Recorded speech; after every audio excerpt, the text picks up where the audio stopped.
نہ یہ ڈالر کو کنٹرول کر سکے، نہ یہ مہنگائی کو کنٹرول کر سکے، اس سے زیادہ منحوس حکومت پاکستان کی تاریخ میں آج تک نہیں آئی۔ ٹیکس کا طوفان کھڑا کر دیا ہے، مہنگائی کی سونامی میں عوام ڈوب رہے ہیں۔ افسوسناک خبر ہے کہ حکومت نے پیٹرولیم مصنوعات کی قیمتوں میں اضافہ کر کے عوام کی مشکلات میں مزید اضافہ۔ عوام کے اوپر آج پیٹرول بم جو ہے وہ بجلی بن کے گرایا، پیٹرول پمپ بجلی بن کے گرایا۔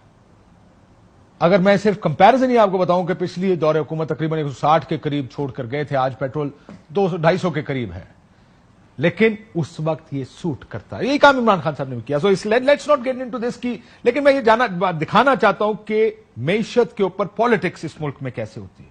پھر یہ بھی کہا جاتا ہے ہماری حکومت آئی تو نیو یارک بنائیں گے، کراچی کو ملیشیا بنا دیں گے، کراچی کو نیو یارک بنا کے چھوڑیں گے۔ پاکستان اور پنجاب ملیشیا بنے گا، ٹرکی بنے گا، اور یورپ کے کسی ملک کے مقابلے میں اس کے ہم پلہ ہوگا۔ پھر یہ بھی ایک نعرہ آپ نے سنا، ہر ایک آپ کو سناتا ہے کہ اگر مجھے معیشت ٹھیک کرنے کا موقع ملا 6 مہینے میں معیشت ٹھیک کر دوں۔ ہمیں موقع دے تو یہ متحدہ اپوزیشن کے ساتھ مل کر ہم 6 مہینے میں پاکستان کی معیشت کو ٹھیک کریں گے، وگرنہ میرا نام عمران نیازی رکھ دینا۔ اور یہ کام اس کو نہیں پتا، کیونکہ یہی چیز جا کے ادھر پنڈی جا کے سیل کی جاتی تھی کہ ہم اگر آئیں گے تو اس ملک کی معیشت کو ٹھیک کر دیں گے۔ پھر وہ وقت آیا جب حکومت تبدیل ہونے والی تھی، مارچ میں اس وقت جب اپریل میں نو کانفیڈنس یا عدم اعتماد ہونی تھی، تو اس وقت کہا گیا کہ ہم جب آئیں گے ہمیں وقت نہیں چاہیے، ہمارے پاس ایک بہت تجربہ کار ٹیم ہے۔ اللہ تعالیٰ کے فضل و کرم سے ٹیم بھی ہے، تجربہ بھی ہے، کس طرح مہنگائی کو اس کے ناسور کو کنٹرول کرنا۔ ٹیم بھی ہے، تجربہ بھی ہے، لیکن جب حکومت میں آئے تو کہتے ہیں کہ مسائل اتنے تھے ہمیں پتہ نہیں تھا۔ ہمیں جب 11 اپریل کو میں نے حلف اٹھایا تو مجھے بھی احساس نہیں تھا کہ پاکستان کی معیشت اتنی زیادہ تباہ ہو چکی ہے۔ اس میں کوئی شک نہیں کہ بے پناہ چیلنجز ہیں، چیلنجز بہت ہیں، لیکن یہ فارمولا بھی کوئی نیا نہیں ہے۔ 2013 کی الیکشن سے پہلے میاں صاحب جب اپوزیشن میں تھے انہوں نے بھی یہی کہا تھا کہ ٹیم تو صرف ہمارے پاس ہے، ہم آئیں گے ہمیں سیکھنا نہیں پڑے گا، فوراً کام شروع کریں گے۔ میں یہ سمجھتا ہوں کہ ہمارے پاس اللہ کے فضل و کرم سے ایک ٹیم ہے، تجربہ کار لوگوں کی ٹیم ہے۔ پہلے دن جا کے میں یہ بریفنگ نہیں لوں گا کہ کون کون سے محکمے اتنے اخراجات ان کے بڑھ گئے ہیں تو ان کو کیسے کم کیا جائے۔ ہمیں پتہ ہے کہاں بڑھ گئے ہیں، کیسے کم کرنا وہ بھی ہمیں پتہ ہے اللہ کے فضل و کرم سے۔ اور پھر اس وقت بھی جب حکومت میں آ گئے تو پھر بھی وہی جملہ پر ابھی شہباز شریف صاحب کا جو آپ سن چکے ہیں کہ ہمیں نہیں پتا تھا کہ حالات اتنے خراب ہیں۔ میں نے ماہ جون کے آغاز میں وزارت عظمیٰ کا حلف اٹھایا تھا، لیکن حکومت سنبھالنے کے بعد معاملات کو قریب سے دیکھنے کا موقع ملا تو معلوم ہوا کہ حالات میرے اندازوں سے کہیں زیادہ خراب ہیں۔ جی، ہمیشہ پہلے ٹیم ہوتی ہے، بعد میں پتہ چلتا ہے حالات بہت زیادہ خراب ہے، لیکن یہ this every body I think ہم سنا نہیں سکتے، ورنہ جب 2018 میں تحریک انصاف کی حکومت بنی اس سے پہلے آپ کو یاد ہوگا یہی نعرے لگائے جاتے رہے، اور بعد میں وزیر اعظم صاحب نے کہا، اس وقت کے وزیر اعظم نے کہا کہ ہمیں نہیں پتا تھا کہ اتنا ملک حالات خراب ہیں۔ سو یہ ایک سیریل ایک offense ہے جو سیاستدان اپوزیشن اور حکومت میں کرتے رہتے ہیں۔ لیکن اس دفعہ پھر کیا ہوا، حکومت بن گئی، مفتاح اسماعیل صاحب وزیر خزانہ بنے، IMF کا پروگرام تھا، ظاہر ہے اس کی وجہ سے مہنگائی کرنی پڑی، اور اپنی پارٹی جو پہلے دوسروں کے ساتھ کیا کرتی تھی، دوسری حکومتوں کو کہتی تھی کہ انہوں نے مہنگائی کر دی، اس دفعہ صاحب نے اپنے وزیر خزانہ کے خلاف ایک کیمپین شروع کی اور وزیر خزانہ بدلنے میں کامیاب ہو گئے۔ مفتاح اسماعیل نے استعفیٰ دیا، اور جب ڈار صاحب آ رہے تھے تو اس وقت پھر ایک اور خواب دکھایا گیا کہ اب ڈار صاحب آ رہے ہیں، ایک مرتبہ پھر سب اچھا ہوگا۔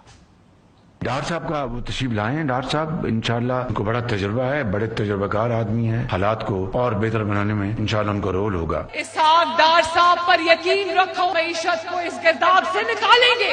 نکالنا تھا اس گرداب سے، ٹھیک کہہ رہے ہیں۔ وہ ڈار صاحب آئے اور ڈار صاحب نے انیشلی آ کے IMF کے بارے میں سب کو بتایا کہ میں جانتا ہوں IMF کے ساتھ کیسے انگیج کرتے ہیں، چنگی تڑیاں لگائی IMF کو، تھوڑی دھمکیاں لگائی وہ موڈیز شوڈیز کو، وہ جو غیر ضروری سی ریٹنگز ایجنسیز ہیں، اور اس کے بعد پھر ہمیں اللہ کے حوالے چھوڑ دیا۔ پہلے وہ دھمکیاں سن لے کے کیا لگاتے تھے۔ Who are they to tell us کہ ہمارا روپیہ کدھر ہونا چاہیے؟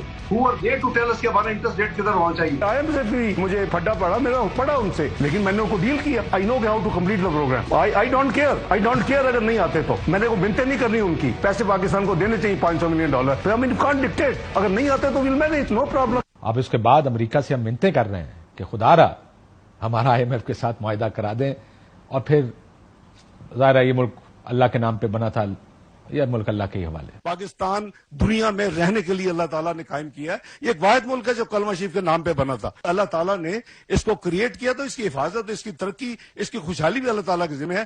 یہ تھی ہماری معیشت یا جو پچھلے کچھ عرصے میں, لیکن یہ آپ کو ایک نٹ شیل میں بتا رہا ہے کہ ہمارے مسائل کیا ہیں. مسائل یہ ہیں کہ ہم جب باہر ہوتے ہیں تو ہم کچھ اور کہتے ہیں, ہمیں پتا ہو بھی تب بھی ہم نے سیاسی بیان بازی کچھ اور کرنی ہے.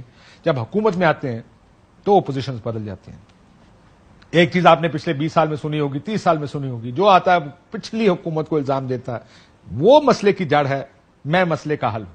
جب وہ جاتے ہیں آنے والی حکومت یہی بیان بازی دوبارہ شروع کر دیتی ہے. لیکن اب مسئلہ, وہ کہتے ہیں نا مختاریا گل ود گئی ہے.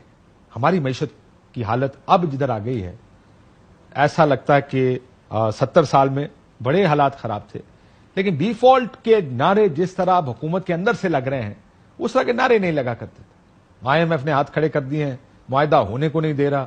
ہمارے مسائل ہیں, ہم ریفارمز نہیں کرنا چاہتے, ہم وہ کام نہیں کرنا چاہتے جس سے معیشت ٹھیک ہو. ہم صرف چاہتے ہیں کہ کسی طرح ہم بیان دیں اور وہ ہو جائے اور معیشت ٹھیک ہو جائے. ہم صبح اٹھیں, کسی جگہ سونا نکل آئے, کسی جگہ سے تیل نکل آئے, ملک ٹھیک ہو جائے. کیونکہ جو اس کے علاوہ ہمیں کرنا ہے وہ اصل مشکل فیصلے کوئی نہیں کرنا چاہتا. شبر زیدی صاحب سے بات کرتے ہیں, وہ بھی خطرے کی گھنٹیاں بجا رہے ہیں.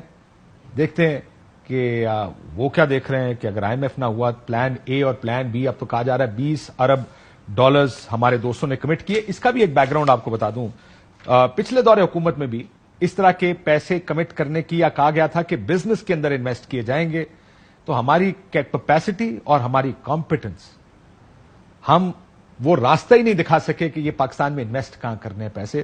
ابھی ایک اور فورم نیا بنا ہے, وہ فورم اور وہ فورم دیکھ کر لگتا ہے کہ جو انویسٹرز ہیں وہ بھی چاہتے ہیں کہ جو ہمارا ادارہ ہے فوج کا, وہ اس کو ٹرسٹ زیادہ کرتے ہیں کہ جب یہ ہوں گے تو پیسے انویسٹ پاکستان میں ہوں گے. سیاستدانوں پہ شاید پاکستان میں ٹرسٹ بھی کوئی نہیں کرتا.